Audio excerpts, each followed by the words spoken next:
Hey, nerdy sports fan, talking week 17 NFL action. Happy holidays to you. We're recording this on the morning of the 25th. So, Chris Mahana Kwanzaa action going on all over the place. So, this week we have the New Orleans Saints going to visit the Carolina Panthers.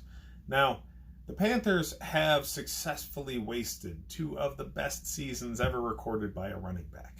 Christian McCaffrey, I hope, unlike other running backs before him, does not tail off exponentially after the amount of use that he gets in his first few seasons. Only running back ever to have as many receptions in a season as he had in either of his first two seasons. He broke the running back reception record his rookie year. He broke his rookie record in now his second year. Guy is amazing. He's a great running back and the best passing threat at the running back position the game has ever seen. So yeah, maybe get him a quarterback that can stay healthy. That's it. All right. Cam Newton's career was great at its peak. That's over. He can no longer deal with the injuries. He's becoming hurt more frequently, and his history of injuries is biting him in the ass. So you need to move on. And Kyle Allen, as interesting as he has been throughout the season, doesn't seem to be the answer. So yeah, Ron Rivera lost his job. He's not a bad coach, though. He lost his job because his carriage was hitched to the Cam Newton, horse train, and he just fell off. All right? The Saints, on the other hand, have been relying on Drew Brees. And he's been, one of the best quarterbacks in the history of the game. He's the career leader in touchdown receptions, the career leader in passing yards, and the career leader in completion percentage. Absolute bananas. He's won a Super Bowl already. He's going for another. And could get it this year. I mean, the top of the NFL is kind of wide open.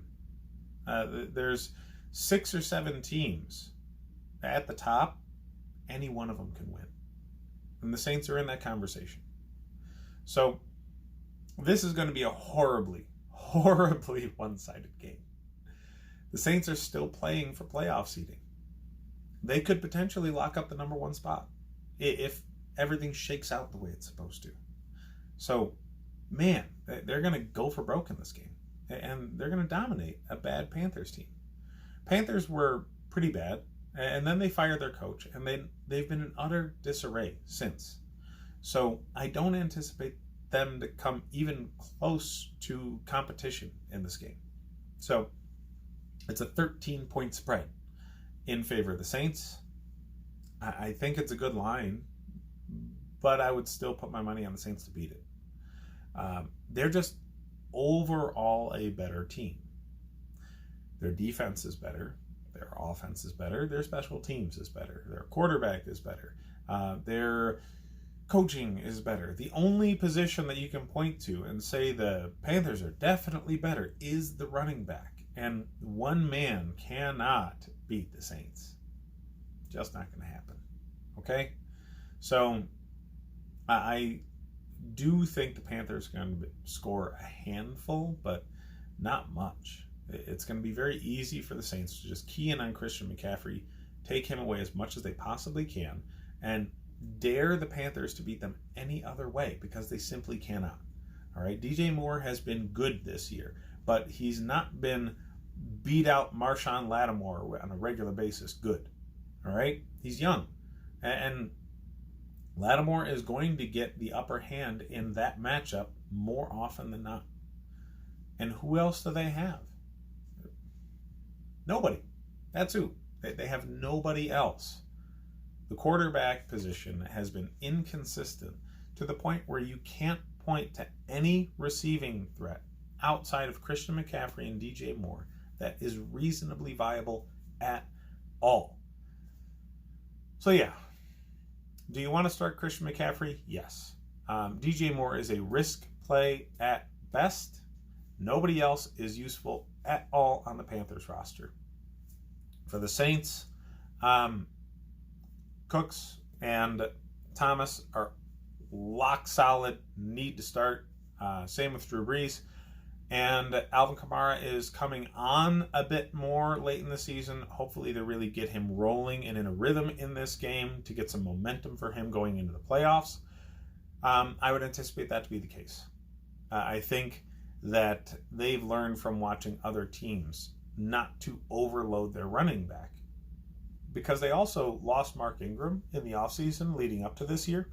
So they definitely didn't want to overwork Kamara and make it so they didn't have him as somebody they can rely on in the playoffs, because they knew they were going to get there. Okay? This team is stacked from one end to the other. But the running back position got significantly weaker with the loss of Ingram. So they didn't want to compensate for that by overworking Kamara and making it so they couldn't use him in the playoffs. So this is the tune-up game. They're going to use this game to get momentum for Kamara going into the playoffs. I anticipate it to be a run-heavy game for the Saints and Kamara to dominate touches. But, I mean, they still have Drew Brees spreading the ball around. So Cooks and Thomas are going to get theirs. But yeah, it's definitely going to be a Kamara kind of game. I would start the Saints defense. It's going to be so one-sided, and the Saints are going to be able to score so easily early that the Panthers are going to be in catch-up mode and making risks that they shouldn't at a very early point in this game. And the Saints defense is more than capable of taking advantage of risky passing games. So I would expect Lattimore and crew to get some turnovers, get plenty of pressure on the quarterback, including a lot of sacks. So their defense is a must start this week if you have them. There's very few defenses that I would start over them. You know, the Packers definitely, the Patriots definitely, that sort of thing. But, you know, nobody's got all of those defenses on their roster. So the Saints are going to be a very good play this week. That's really what I have for this game. There's not much to speak of with the Panthers. I hope they find the right coaching fit and get the quarterback position situated, because Christian McCaffrey is a must-watch television, and I'd like to actually see him in some primetime games. They're not going to get that anytime soon if they don't have an overall winning organization. So hit the rest of my videos for more fantasy football content if you still need the advice, and happy holidays to you guys.